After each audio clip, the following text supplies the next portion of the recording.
ಚಳ್ಳಕೆರೆ ತಾಲೂಕಾ ಪಂಚಾಯಿತಿ ಸಭಾಂಗಣದಲ್ಲಿ ನಡೆದ ಬೆಳೆ ಕಟಾವು ಮತ್ತು ಬೆಳೆ ಸಮೀಕ್ಷೆ ತರಬೇತಿ ಕಾರ್ಯಕ್ರಮ ನಡೆಯಿತು. ಇದೇ ಸಂದರ್ಭದಲ್ಲಿ ಜಿಲ್ಲಾ ಸಾಂಖ್ಯಿಕ ಇಲಾಖೆ ಜಿಲ್ಲಾ ಸಂಗ್ರಹಣಾ ಅಧಿಕಾರಿಯಾದಂತಹ ಮಾನ್ಯ ರವಿಕುಮಾರ್ ಅವರು ಮಾತನಾಡಿ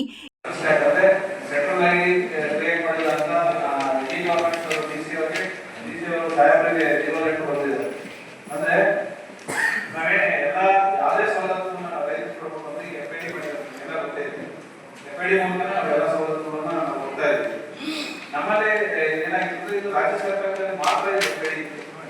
ಕೃಷಿ ಮತ್ತು ಸಂಬಂಧಿತ ಎಲ್ಲ ಇಲಾಖೆಗಳು ರೈತ ಸವಲತ್ತುಗಳು. ಆದರೆ ಈಗ ಕೇಂದ್ರ ಸರ್ಕಾರದವರು ಸೆಂಟ್ರಲ್ ಏಜೆನ್ಸಿ ಮಾಡಬೇಕು. ರಾಜ್ಯ ಸರ್ಕಾರದಲ್ಲಿ ಏನ್ ಮಾಡಿದ್ರೆ ಅಂದ್ರೆ ಇಲ್ಲಿ ಎಲ್ಲಾ ದೇಶದ ಎಲ್ಲಾ ರೈತರು ಐಡಿ ಕೊಡಬೇಕು ಅಂತ ಹೇಳಿ ಸೆಂಟ್ರಲ್ ಏಜೆನ್ಸಿ ಮಾಡಿದ್ದಾರೆ. ನಾವು ಇದೇ ಆಗಿದೆ ಮತ್ತೆ ವೆಟರ್ನರಿ ಡಿಪಾರ್ಟ್ಮೆಂಟ್ ಅವರು ಲಾಗಿನ್ ಇದೆ. ಅವರೆಲ್ಲರೂ ಸಹ ಅವ್ರ ಲಾಗಿನ್ ಅಲ್ಲಿ ಅವ್ರ ಆಧಾರ್ OTP ಕೇಳಿ OTP-ನ EKYC ಮಾಡಿಸ್ಬಿಟ್ಟು ನಾವು ಅದನ್ನ ಮಾಡಿದ್ರೆ ಸೆಂಟ್ರಲ್ ಐಡಿ ಕ್ರಿಯೇಟ್ ಆಗುತ್ತೆ. ಜೊತೆಗೆ ನಮ್ಮಲ್ಲಿ 23,000 ಜನ FID ಕ್ರಿಯೇಟ್ ಆಗಿಲ್ಲ. ಅಂದ್ರೆ ನಮ್ಮಲ್ಲಿ 1,10,000 ಫ್ಲಾಟ್ ಇದ್ದಾರೆ. ಸರ್ವೆ ನಂಬರ್ ಇದೆ.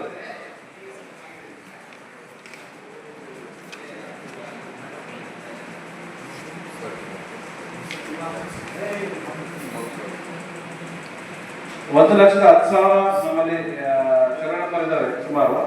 ಆ 1,10,000 ನಮ್ಗೆ 82,000 83,000 ನಾವು FID ಕ್ರಿಯೇಟ್ ಮಾಡಿದ್ವಿ ಫ್ಲಾಟ್. ಇನ್ನು 23,000 ಫ್ಲಾಟ್ ಕ್ರಿಯೇಟ್ ಆಗಿಲ್ಲ. ನಾನಾ ಕಾರಣದಿಂದ ಆಗಿಲ್ಲ. ಮೊದಲನೇದು ಯಾಕಾಗಿಲ್ಲ ಅಂದ್ರೆ ಸುಮಾರು 14,000 ಜನ ಪೌದಿ ಇದ್ದಾರೆ ಫ್ಲಾಟ್ಗಳು. 14,000 ಜನ ಪೌದಿ ಖಾತೆ ಇದೆ. ಅವನ್ನ ನಾವು ಮಾಡೋಕ್ಕಾಗಲ್ಲ, ಅದೆಲ್ಲರಿಗೂ ಗೊತ್ತಿದೆ. ಯಾಕಂದ್ರೆ ಅವ್ರ ಪೌದಿ ಖಾತೆ ಆದ್ಮೇಲೆ ನಾವು ಮಾಡೋಕ್ಕಾಗಲ್ಲ FID. ಇನ್ನ ಸುಮಾರು ಏನು ಬ್ಯಾಲೆನ್ಸ್ ಉಳಿತಾವಲ್ಲ, ಇನ್ನು 7-8,000 ಜನ ನಾವು ಮಾಡ್ಬೋದು. ಅವ್ರು ಯಾರು ಅಂತಂದ್ರೆ ಕೆಲವರು 1 ಗುಂಟೆ 2 ಗುಂಟೆ 3 ಗುಂಟೆ 4 ಗುಂಟೆ ಇರ್ತವೆ, ಎಣ್ಣೆ ಕನ್ವರ್ಷನ್ ಆಗಿರ್ತವೆ. ಅವನ್ನ ಅದ್ರಾಗ ಒಂದು 2-3,000 ಜನ ಇದ್ದಾರೆ. ಅವನ್ನ ನಾವು ಬೇಕಾದ್ರೆ ಎಣ್ಣೆ ಅಂತ ನೀವು ಕ್ರಾಪ್ ಸರ್ವೆಯಲ್ಲಿ ಮಾರ್ಕ್ ಮಾಡಿದ್ರೆ ಅದು ಬಿಟ್ಟು ಹೋಗ್ತದೆ. ಬಟ್ ಇನ್ನ 5,000 ಜನ ಅಂತೂ ಮಾಡ್ಬೋದು. 5,000 ಜನ ಯಾರು ಅಂತಂದ್ರೆ ನಿಮಗೆಲ್ಲ ಗೊತ್ತಿದೆ. ಆ 7-8 ಸರ್ವೆ ನಂಬರ್ನ ನಾನು ಅಷ್ಟು ಕೊಟ್ಟಿರಲ್ಲ. ಯಾಕೆ ಕೊಟ್ಟಿರಲ್ಲ ಅಂದ್ರೆ ನಾನು BPL ಕಾರ್ಡ್ ಅಥವಾ ಇನ್ನೊಂದು ಕಾರ್ಡ್ ಆದ್ರೂ ವಂಚಿತ ಆಗ್ತೀನಿ ಅನ್ನೋ ಒಂದು ಉದ್ದೇಶಕ್ಕೋಸ್ಕರ ಅವ್ರು ಕೊಟ್ಟಿರಲ್ಲ. ಬಟ್ ನಿಮ್ಗೆಲ್ಲ ಗೊತ್ತಿದೆ, ಎಲ್ಲ ಸವಲತ್ತು ಇದ್ರ ಮೇಲೆ ಆಗ್ತಿರೋದ್ರಿಂದ. ಈಗ ನಿಮ್ಗೆ ಇನ್ನೊಂದು ವೆರಿ ಇಂಪಾರ್ಟೆಂಟ್ ಏನಿದೆ ಅಂದ್ರೆ ನಮ್ಮ ಚಿತ್ರದುರ್ಗ ಜಿಲ್ಲೆ ಮತ್ತು ತುಮಕೂರು ಜಿಲ್ಲೆನ FFS ಅಂತ ಒಂದು ಆಪ್ ಬಿಡುಗಡೆ ಮಾಡಿದ್ರು. ರಸಗೊಬ್ಬರ ಖರೀದಿಗೆ FID ಮೇಲೆನೆ ನಾವು ಖರೀದಿ ಮಾಡಬೇಕು. ಅದು ಆಪ್ ಮೇಲೆ ರೈತರು ಖರೀದಿ ಮಾಡಬೇಕು.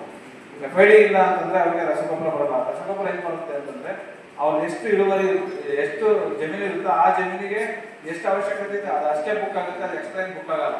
ಸೊ ಈ ವರ್ಷದಿಂದ ನಾವು ನಮ್ಮ ತಾಲೂಕು ನಮ್ಮ ಜಿಲ್ಲೆಯಲ್ಲಿ ರೈತರು ಗೊಬ್ಬರ ತಗೊಂಡು ಬಂದ್ರೆ ಯಾವ್ದಾರ ಅಂಗಡಿಗಳು ಹೆಂಗ್ ಬೇಕಾದ್ರೂ ತಗೊಂತಾ ಇದ್ದೀವಿ. ಈಗ ಅದಕ್ಕೇನು ಏನಿಲ್ಲ, ಅವ್ರ FID ಮಾತ್ರ ಅವ್ರ ಮೊಬೈಲಲ್ಲಿ ಆಧಾರ್ ನಂಬರ್ ಹಾಕಿ ಅವ್ರು ಬುಕ್ ಮಾಡಿದಷ್ಟೇ ರಸಗೊಬ್ಬರ ಕೊಡೋಕ್ಕೆ ಅವಕಾಶ ಇದೆ. ಹಂಗಾಗಿ ಯಾವುದೇ FID ಬಿಟ್ಟೋದ್ರೆ ಅವ್ರು ಯಾರಿಗೂ ರಸಗೊಬ್ಬರ ಸಿಗಲ್ಲ. ಸೊ ದಯವಿಟ್ಟು ಅದನ್ನ FID-ನ ನೀವು ಎನ್ರೋಲ್ಮೆಂಟ್ ಮಾಡಿಸ್ಬೇಕು.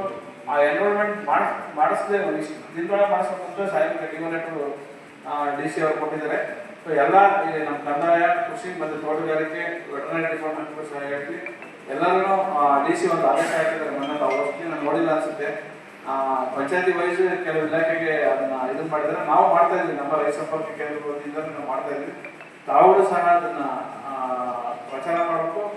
ತಾವು ಆದ್ರೆ ಮಾಡ್ರಿ, ಆಗಿಲ್ಲ ಅಂದ್ರೆ ಅದರ ರೈತ ನಮಗೆ ಕಳಿಸ್ಕೊಟ್ರು ನಾವು ಮಾಡ್ತೀವಿ.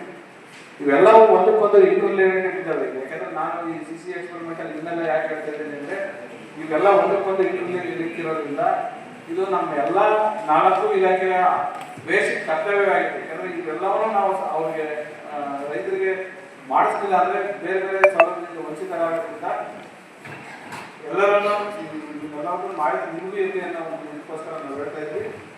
ರವಿಕುಮಾರ್ ಸರ್ ಹೇಳಿದಂಗೆ ಮತ್ತು ತಹಸೀಲ್ದಾರ್ ಅವರ ಮಾರ್ಗದರ್ಶನದಲ್ಲಿ ನಾವೆಲ್ಲರೂ ಈ ಹಿಂದೆ ಹೇಗೆ ಕೆಲಸ ಮಾಡಿದ್ವೋ ಆ ಥರನೇ ಕೆಲಸ ಮಾಡಿ ಯಾವುದೇ ರೈತರಿಗೆ ಯಾವುದೇ ಸೌಲಭ್ಯದಿಂದ ವಂಚಿತ. ವರದಿ ನಾಗರಾಜ್ ಕೆ.